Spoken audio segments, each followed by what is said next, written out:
ప్రభుత్వం దిగొచ్చేదాకా దీక్షను కొనసాగిస్తామన్న మొండి పట్టుదలతో గత 6 రోజుల సంధి బీసీ సంఘ నాయకులైతే ఆమరణ దీక్షకైతే దిగారు. సో ఈరోజు 7వ రోజు ప్రజెంట్ మనము గాంధీ హాస్పిటల్లో ఉన్నాము. ఇక్కడ మనం చూడొచ్చు. సో వీళ్ళ సిచ్యువేషన్ అయితే బాగా వీక్ అయినట్టు అయితే తెలుస్తుంది. ఎందుకంటే 6 రోజుల సంధి వాళ్ళు ఏం తినకపోతే ఎట్లుంటుందో పరిస్థితి మనకు తెలిసిందే.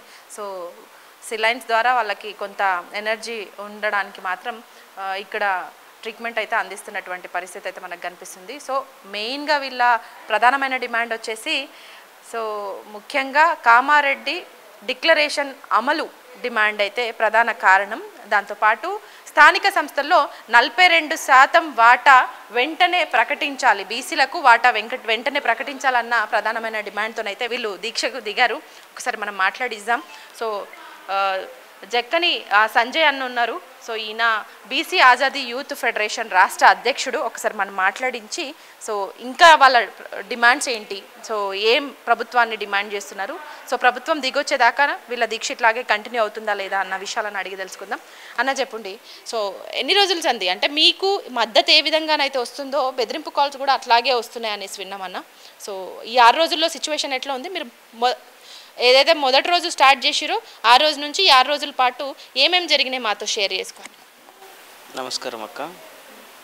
మేము కామారెడ్డిలో ఎన్నికలకు ముందు కాంగ్రెస్ పార్టీ ఇచ్చినటువంటి హామీలు అమలు చేయాలనేటువంటి పోరాటం గత 5 నెలలుగా చేస్తూ ఉన్నాం. అందులో భాగంగా మేము అనేక కార్యక్రమాలు కూడా తీసుకోవడం జరిగింది. కామారెడ్డి డిక్లరేషన్ అంశాలలో ప్రధానమైనటువంటి అంశాలు స్థానిక సంస్థల్లో బీసీలకు 42% వాటా ఇప్పుడు 23గా ఉంది, దాన్ని 42కు పెంచుతా అన్నారు. అదే రకంగా కులగణన, సమగ్ర కులగణన ఈ రాష్ట్రంలో చేస్తామని చెప్పన్నారు. అదేవిధంగా ఏదైతే బడ్జెట్ విషయానికి వస్తే జ్యోతిబా పూలే పేరుతోటి బడ్జెట్ రిలీజ్ చేస్తూ 20,000 కోట్లు ప్రతి సంవత్సరానికి సప్లాన్ పేరుతో ఇస్తామని చెప్పి 5 సంవత్సరాలు 1,00,000 కోట్లు ఖర్చు పెడతామన్నారు. 20,000 కోట్ల బడ్జెట్ కాస్త 9,000 కోట్లకు రిలీజ్ చేసి మోసం చేసినారు. అదేవిధంగా కులగణన అధికారంలోకి వచ్చిన తర్వాత 100 రోజుల్లో చేపడతామన్నటువంటి కులగణన ఇలా 9 నెలలు అయితే ఉన్నా కూడా చేస్తలేని పరిస్థితి. స్థానిక సంస్థల్లో బీసీల వాటా పెంచేదాని మీద ఊసే లేదు ప్రభుత్వంది. సో ఇట్లాంటి పరిస్థితులలో తప్పకుండా మీరిచ్చినటువంటి హామీలే అమలు చేయండి. బీసీలమైతే జనాభా ప్రాతిపదికగా చూస్తే ఏ ప్రభుత్వం ఉన్నా కూడా నష్టపోతూ ఉన్నాం, మోసపోతూ ఉన్నాం. మీరు ఒక కామారెడ్డిలో ఒక డిక్లరేషన్ ఇచ్చి ఎన్నికలకు పోయారు. ఆ సందర్భంగా మీ గెలుపుకు మా బీసీల ఓట్లు కృషి అయినాయి. బీసీల ఓట్ల ద్వారా ఇలా నువ్వు ఎమ్మెల్యే అయినావు, ఎమ్మెల్యేలు అయ్యారు, ముఖ్యమంత్రి అయ్యారు, ప్రభుత్వం వచ్చింది. కాబట్టి దాన్ని అమలు చేయమని చెప్పి పోరాటం చేస్తున్న పట్టించుకోని క్రమంలో మొన్న ఆదివారం రోజు బీసీ ఆజాదీ యూత్ ఫెడరేషన్ కేంద్ర కార్యాలయం హైదర్గూడలో మేము ఆమరణ దీక్షను ప్రారంభించినాం. పాషం యాదగిరి గారు వచ్చి మాకు సంఘీభావం తెలిపి దండలు వేసి ప్రారంభించిన తర్వాత ఒక 2 అవర్స్ చాలామంది బీసీ సంఘాల నాయకులు, మద్దతుదారులు వచ్చి సంఘీభావం తెలుపుతున్నటువంటి క్రమంలో 2 గంటలలోనే మమ్మల్ని అరెస్ట్ చేసి తీసుకుపోయి అఫ్జల్గంజ్ పోలీస్ స్టేషన్లో పెట్టి రాత్రి వరకు కూడా డీసీపీ గారు అనేక బెదిరింపులకు గురి చేసినారు. దీక్ష విరమించన్నామని ప్రకటించాలని చెప్పి చాలా ఒత్తిడి తెచ్చినారు. కానీ మేము దీక్షను విరమించము అని చెప్పడం జరిగింది. అర్ధరాత్రి 12 గంటలకు వదిలిపెట్టిన తర్వాత 2వ రోజు ఆ దీక్షను అట్లే కంటిన్యూగా అమరణ దీక్షను కొనసాగిస్తూ 2వ రోజు ఎల్బీ నగర్లో వనస్థలిపురంలో మా బీసీ నాయకుడి ఇంట్లో చేస్తున్న క్రమంలో కూడా ప్రభుత్వము తరఫున వచ్చినటువంటి పోలీసు వారు మమ్మల్ని అరెస్ట్ చేసి అవమానకరంగా గుంజుకొని పోయి దాదాపుగా 3-4 గంటలు హైదరాబాద్ సిటీలో రకరకాల ప్రాంతాల్లో మా మొబైల్ ఫోన్స్ మా దగ్గర లేకుండా లాక్కొని తిప్పి నాగోల్ పిఎస్లో పెట్టినారు రాత్రి వరకు. అక్కడి నుంచి మళ్ళీ 3వ రోజు మొదటి రోజు చేసినటువంటి స్థలాన్ని పోలీసులు వచ్చి అరెస్ట్ చేసి డిస్టర్బ్ చేశారు కనుక మా ఆఫీస్ అయినప్పటికీ అది కిరాయిది కనుక దానికి తాళం వేసినారు. 2వ రోజు చేస్తున్నటువంటి మిత్రుడి యొక్క ఇల్లు సొంత ఇల్లే కానీ అపార్ట్మెంట్ కమిటీ వాళ్ళని బెదిరించినారు పోలీసులు. సో 2 స్థావరాలు మాకు 2 ప్లేసులు కూడా డిస్టర్బ్ అయిపోయినాయి. ఈ క్రమంలో 3వ రోజు మా అన్న బత్తుల సిద్ధన్న గారి ఇంట్లో చర్చి గాగిలాపూర్లో కొనసాగిస్తుండగా వచ్చి పోలీసు వారు అరెస్ట్ చేసి రాత్రి మమ్మల్ని అరెస్ట్ చేసి తీసుకొచ్చి హాస్పిటల్లో అడ్మిట్ చేయడం జరిగింది. హాస్పిటల్లో అడ్మిట్ చేసినాక కనీసం బెడ్ ఏర్పాట్లు చేయలేని పరిస్థితి ఈ రాష్ట్ర ప్రభుత్వానికి, రాష్ట్ర ముఖ్యమంత్రి గారిది. మమ్మల్ని నేల మీద అవమానకరంగా నేల మీద పడుకోబెట్టినారు. తర్వాత తెల్లవారు రోజు మాకు వేరే వార్డుకు షిఫ్ట్ చేసినారు. అక్కడి నుంచి మళ్ళీ ఇప్పుడు ఆరోగ్యశ్రీ వార్డులో మేము ఉన్నాం ప్రస్తుతం. ఇది 7వ రోజు. మొన్న 5వ రోజు విహెచ్ హనుమంతరావు గారు రాజ్యసభ సభ్యులు, మాజీ రాజ్యసభ సభ్యులు వారు వచ్చి దీక్షను విరమించండి, మేము కులగణన చేస్తున్నామని చెప్పడం జరిగింది. కానీ ఎన్ని రోజులకు చేస్తారు, ఎప్పుడు చేస్తారు, శాస్త్రీయమైనటువంటి పద్ధతి ఏంది, మీ యొక్క స్పష్టం చేయండి అని చెప్పంటే కులగణనతో పాటుగా లోకల్ బాడీస్లో 42% పెంచుతారా అనే దాని మీద అడిగినప్పుడు వారు ఎట్టి పరిస్థితుల్లో పెంచము అనేటువంటిది చెప్పినట్లుగా చెప్పి మమ్మల్ని దీక్ష విరమించేయమని కోరినప్పుడు ఎట్టి పరిస్థితుల్లో ఈ దీక్ష విరమించేది లేదు, మేము ఉద్యమం కొనసాగిస్తాము, ఈ యొక్క దీక్షను కొనసాగిస్తామని వారికి చెప్పిన తర్వాత కోపంగా వెళ్ళిపోయినారు. చాలామంది నాయకులు కూడా ఇప్పటివరకు ఆర్ కృష్ణయ్య గారు, జాజుల శ్రీనివాస్ గౌడ్ గారు, అదేవిధంగా మాజీ మంత్రి శ్రీనివాస్ గౌడ్ గారు, ఎమ్మెల్సీ తీర్మార్ మల్లన్న గారు, అదేవిధంగా ఆర్ఎస్ ప్రవీణ్ కుమార్ గారు, బోయిన్పల్లి వినోద్ కుమార్ గారు, చాలామంది మధుసూనాచారి గారు మాకు వచ్చి సంఘీభావంగా మద్దతుగా తెలపడం జరిగింది. మాకు ఉద్యమానికి ముందుకు తీసుకుపోతామని కూడా మాట ఇవ్వడం జరిగింది. కాబట్టి కాంగ్రెస్ పార్టీని రిక్వెస్ట్ చేస్తూ ఉన్నా, ముఖ్యమంత్రి గారు రిక్వెస్ట్ చేస్తూ ఉన్నా. నేను అడుగుతుంది ఏంటంటే సంజయ్ అన్న, సో అసెంబ్లీ ఎన్నికల సమయంలో హామీలు ఇచ్చిన హామీలను నిలబెట్టుకోవాలి అని మీరు ఒక దీక్షకు కూర్చుంటే ఇలా భయభ్రాంతులకు గురి చేయడం కానీ, బెదిరింపులను చేయడం కానీ, లేదంటే అరెస్టులు చేయడాన్ని ఎట్లా చూస్తారన్న? ఈ రాష్ట్రంలో బీసీలు ఎవరు కూడా ఉద్యమం చేయడానికి వీల్లేదనే కోణంలో రాష్ట్ర ముఖ్యమంత్రి గారు చూస్తూ ఉన్నారు. ఈ రాష్ట్ర ప్రభుత్వంలో ఉన్నటువంటి అన్ని శాఖలను కానీ, అదేవిధంగా ఐఏఎస్ ఐపీఎస్ రిక్రూట్మెంట్స్ విషయంలో ఉన్నత స్థానాలను కానీ, అదే రకంగా కార్పొరేషన్ చైర్మన్లను కానీ అన్నిటి కూడా రేట్లకు కట్టబెడుతూ వారి యొక్క మొండి వైఖరితోటి పోతా ఉన్నటువంటి మోనార్కీ సిస్టంగా నడిపించేటువంటి ప్రయత్నం చేస్తూ ఉన్నారు. బీసీ లెవెల్ కూడా గొంతు మేపొద్దు, బీసీలు ఉద్యమించొద్దు అనేటువంటి ధోరణి వారితో ఉన్నది. మా ప్రాణాలు పోయినా లెక్కలేదు అనేటువంటి విధంగా ఇవాళ 7వ రోజుకు చేరుకున్నా కూడా ఇప్పటికి కూడా ప్రభుత్వం సరైనటువంటి రీతిలో స్పందించడం లేదు. అంటే వారి యొక్క అహంకారం ఏందో, వారి యొక్క అధికార దాహం ఏందో, వారి యొక్క కులతత్వం ఏందో అర్థమవుతూ ఉన్నది. అంటే ఇప్పటికే మీకు హామీలు ఇచ్చిండ్రు, నెరవేర్చలేదు. ఇన్ని రోజులు మీరు కలిసిన అధికారులు కావచ్చు, కలిసిన ఎవరన్నా మంత్రులను కలవడానికి 8 నెలల్లో ఎప్పుడైనా ప్రయత్నం చేస్తారా? ఇప్పుడేమో 6వ రోజులైనా స్పందన లేదంటున్నారు. సో మీ భవిష్యత్తు కార్యాచరణ ఎట్లా ఉండబోతుంది? ఈ రోజు 7వ రోజు మరి మీరు చేస్తున్నటువంటి దీక్ష ఇంకెన్ని రోజుల పాటు ఇలాగే కంటిన్యూ చేస్తారు? మీ ఆరోగ్యం అయితే క్షీణిస్తుంది. సో సిచ్యువేషన్ డిమాండ్స్ మీరు కొన్నిసార్లు విరమించాల్సి వస్తుంది. సో అంటే మీరు ముఖ్యమంత్రి గారికి తెలపాలనుకుంటుంది ఏంటి తరపు? అంటే మా ముఖ్యమంత్రి గారికి తెలపాల్సినటువంటిది తెలిపేసినాము. కామారెడ్డి డిక్లరేషన్ అమలు చేయాలా, 42% లోకల్ బాడీస్లో రిజర్వేషన్స్ను అమలు చేయాలి, కులగణన చేపట్టాలి, కామారెడ్డి డిక్లరేషన్ పూర్తి స్థాయిలో అమలు చేయాలి, ముఖ్యమంత్రికి చెప్పాల్సినవి చెప్పినాం ఆల్రెడీ. ఇప్పుడు మా యొక్క ఉద్యమ పంతా 2 రకాలుగా ఉంటుంది. ఒకటి ఇక్కడ మేము కొట్లాడుతూనే, రెండవది ప్రజల లోపల నుంచి వస్తున్నటువంటి ఆదరణ, స్పందన. గత 2-3 రోజులుగా అన్ని చోట్ల రాష్ట్రంలో ఉద్యమ కేంద్రాలుగా చేసుకొని చాలా చోట్ల కూడా కార్యక్రమాలు జరుగుతూ ఉన్నాయి. అన్నీ కూడా ప్రభుత్వాన్ని అప్పీల్ చేస్తూ ఉన్నారు, అందరూ కూడా రిక్వెస్ట్ చేస్తూ ఉన్నారు, ఉద్యమం చేస్తూ ఉన్నారు, డిమాండ్ చేస్తూ ఉన్నారు. ప్రజల పోరాటం ఒకవైపు, మా పోరాటం ఒకవైపు. ప్రభుత్వం దిగచ్చేదాకా కూడా ఇది కొనసాగుతుంది. ఎన్ని రోజులు అనేది మాత్రం చెప్పలేము. సో ఇప్పటికే మీకు బీసీ సంఘ నాయకులు కావచ్చు, లేదంటే మేధావి వర్గాల నుంచి బాగా సపోర్ట్ ఉంది, వాళ్ళు కూడా వచ్చి మిమ్మల్ని కలిసి మద్దతు తెలుపుతున్నారు అనేసి చెప్పి.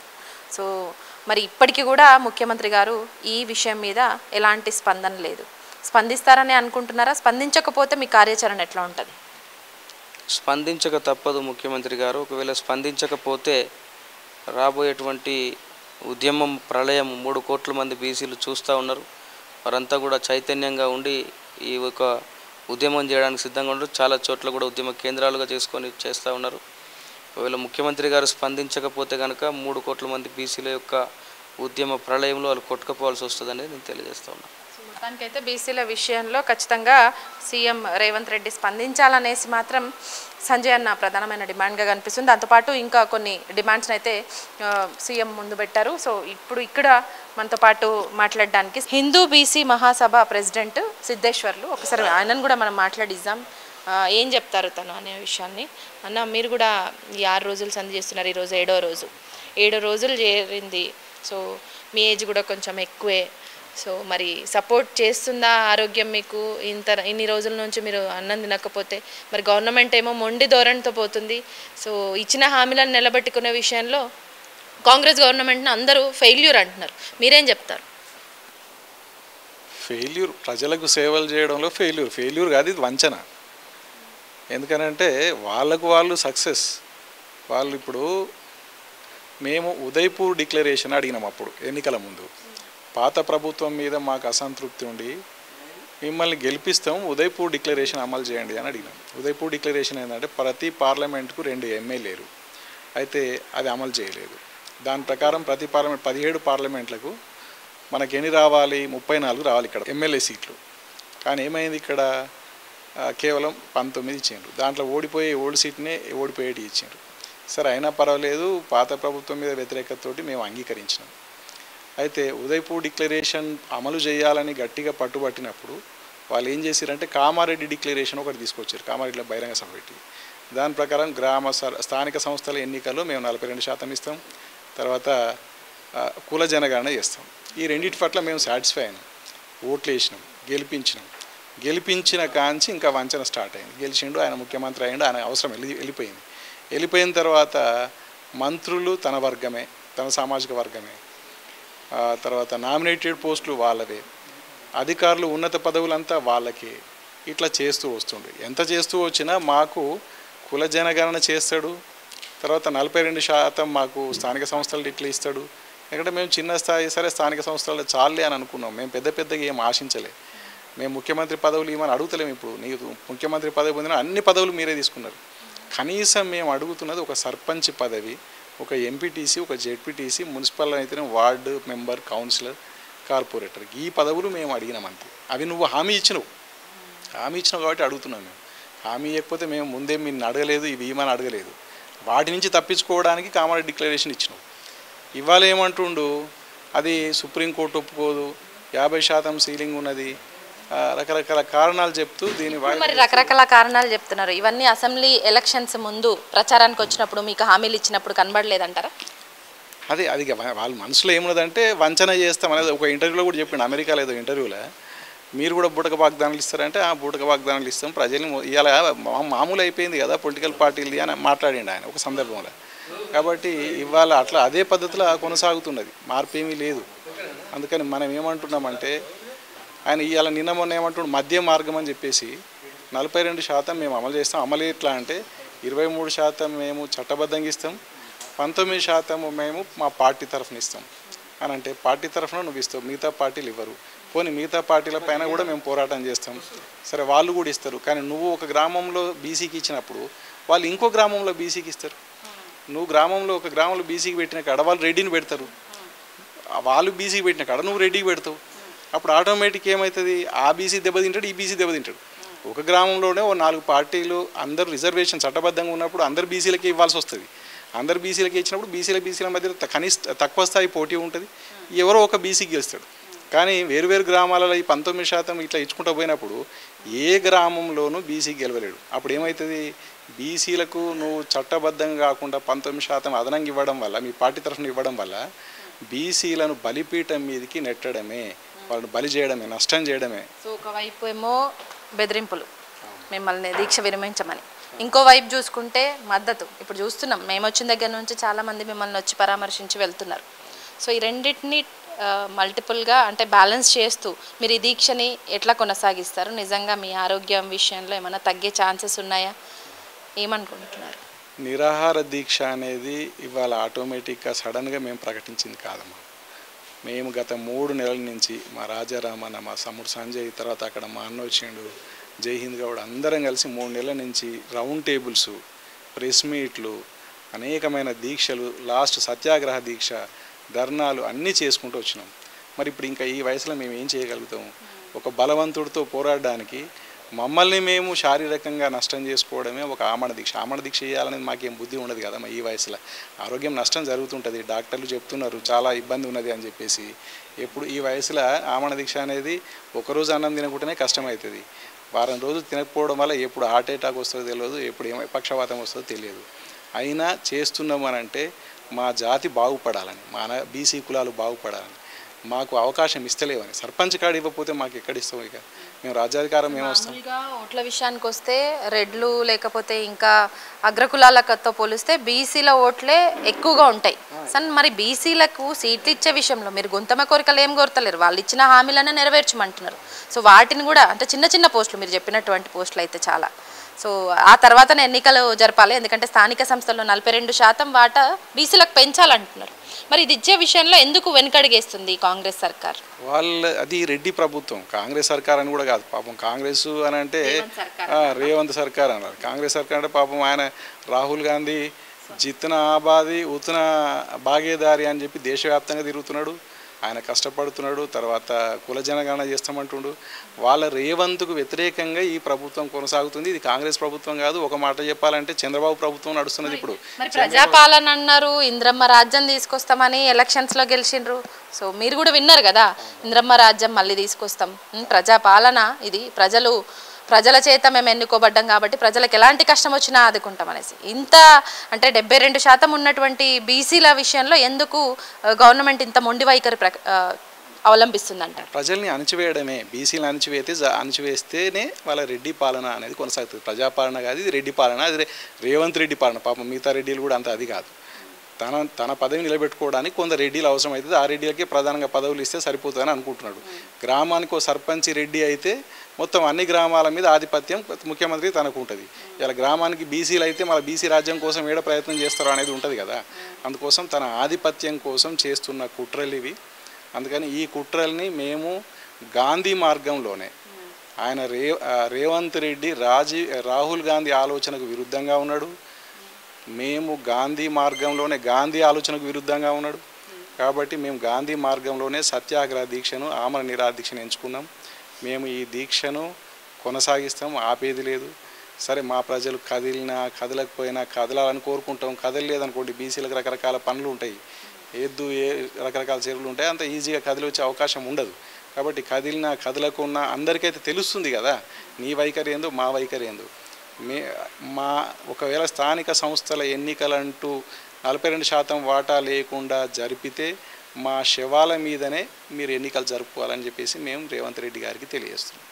మొత్తానికైతే ప్రాణాలు పోయినా సరే దీక్షనైతే విరమించేది లేదు. ఖచ్చితంగా ప్రభుత్వం దిగొచ్చే వరకు మా పోరాటం ఇలాగే కొనసాగుతుంది. మేము అడిగిన గొంతమ కోరికలు ఏం కాదు, చిన్న చిన్న పోస్టులు మాత్రమే మేము అడిగినాం. ఆ తర్వాతనే బీసీలకు సంబంధించిన 42% ఏదైతే స్థానిక సంస్థల్లో 42% వాటా పెంచాలి, దాంతోపాటు కామారెడ్డి డిక్లరేషన్ అమలు చేయాలన్న ప్రధానమైన డిమాండ్తోనైతే వీళ్ళిద్దరూ కూడా ఆమరణ దీక్షకు కూర్చున్నారు. ఈరోజు 7వ రోజు. ఈ విధంగానే కంటిన్యూ చేస్తాము. బీసీల తరపున మాకు మద్దతు కూడా, బీసీలే కాదు మేధావి వర్గాల తరపున కూడా మాకు మద్దతు చాలా వరకు వస్తుంది. బెదిరింపులు ఎంతవరకు పోయినా సరే, బెదిరింపులు ఎంతమంది చేసినా సరే ఈ పోరాటం మాత్రం ఆగదు.